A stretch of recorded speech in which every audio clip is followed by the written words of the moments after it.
¿Recuerdan al niño que se enfrentó a Pep Guardiola? Le dijo no al club de sus amores y se convirtió en el central más polarizante del fútbol español. Esta no es una historia de un ascenso tranquilo, sino la crónica de un talento precoz, una apuesta audaz y una carrera que ha pasado de la promesa dorada del Manchester City a ser el blanco de todas las miradas y a veces las críticas en el FC Barcelona. Pero para entender el presente hay que volver al principio, al lugar donde Eric García empezó a entender que en el fútbol el valor no se mide en centímetros, sino en carácter. El año era 2017. Un joven central de apenas 16 años, con una melena rubia y una voz sorprendentemente clara, se planta frente a Pep Guardiola.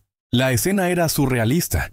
El técnico más laureado del mundo, intentando convencer a un adolescente de que se quedara en la Masía, en el club de su vida, el Barcelona. Eric García, ya con la disciplina forjada en las categorías inferiores del club, le dijo que no. Lo que parecía una traición para algunos era en realidad una convicción inquebrantable para él. Necesitaba salir de su zona de confort. Esa decisión, en apariencia sencilla, sentaría las bases de la historia que vamos a desgranar hoy.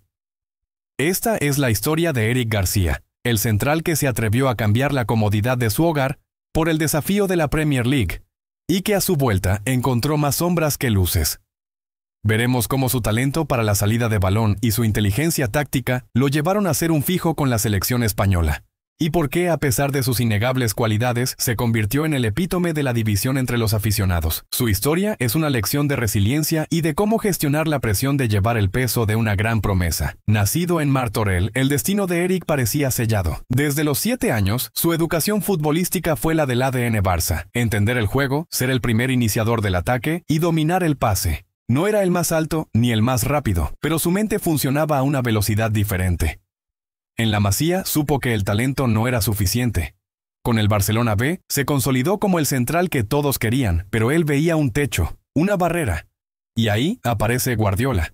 La decisión de ir al Manchester City fue un terremoto. ¿Dejar el Barcelona por ir a un club de la Premier League? Era un camino poco transitado para un canterano. Pero Pep lo vio.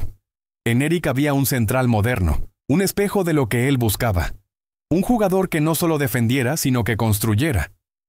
En Manchester, Eric se encontró con una realidad brutal: la exigencia física y la velocidad de la Premier. Jugaba con la sub-23, entrenaba con los cracks y poco a poco Pep le dio minutos en el primer equipo. En la temporada 2019-2020 se hizo con un hueco, demostrando que su valentía se traducía en aplomo sobre el campo. Aquel joven rubio estaba viviendo su sueño inglés. Pero el destino, o la nostalgia, o quizás la llamada de Xavi Hernández, hicieron que Eric quisiera volver a casa. En 2021, su retorno al Barcelona, libre, se sintió como una victoria personal y deportiva. Se esperaba que Eric, ya curtido en el fútbol de élite, fuera el nuevo pilar de la defensa. Lo que sucedió a continuación es un estudio de la psicología del fútbol. El Eric García que volvió no encontró la paciencia. Cada error, cada resbalón, cada mala decisión fue magnificada. La prensa y parte de la afición lo etiquetaron. ¿Por qué? Porque su estilo de juego, basado en la anticipación y la lectura del espacio, lo hacía vulnerable a los duelos físicos directos y a las transiciones rápidas que tanto penalizan en España. Hubo partidos donde fue superado, donde el fantasma de los errores puntuales se comió sus muchas virtudes. Irónicamente, mientras era cuestionado en el Barcelona, Luis Enrique lo convertía en un pilar de la selección española. Eric fue titular en la Eurocopa 2020 y en el Mundial de 2022. Luis Enrique, conocido por no casarse con nadie, defendía a Eric a capa y espada. ¿Por qué esta dicotomía? Porque el seleccionador valoraba lo que el Barcelona a veces olvidaba: la capacidad de Eric para ser el motor del juego desde atrás, para dar pases entre líneas que solo los elegidos ven, y su inteligencia posicional casi perfecta.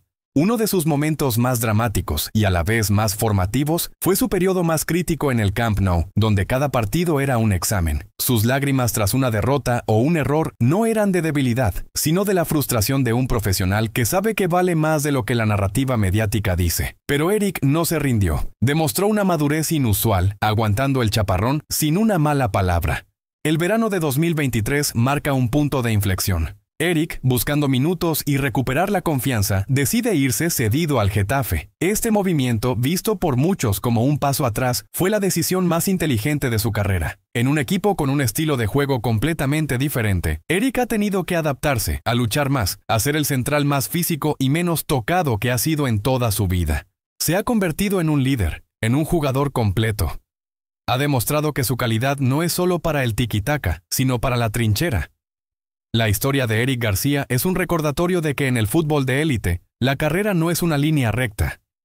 Es una montaña rusa de expectativas desmedidas, críticas injustas y la búsqueda constante de la propia identidad. El legado de Eric no será solo por los títulos que gane, sino por la valentía de sus decisiones. Atreverse a dejar el Barça de niño y atreverse a volver como hombre.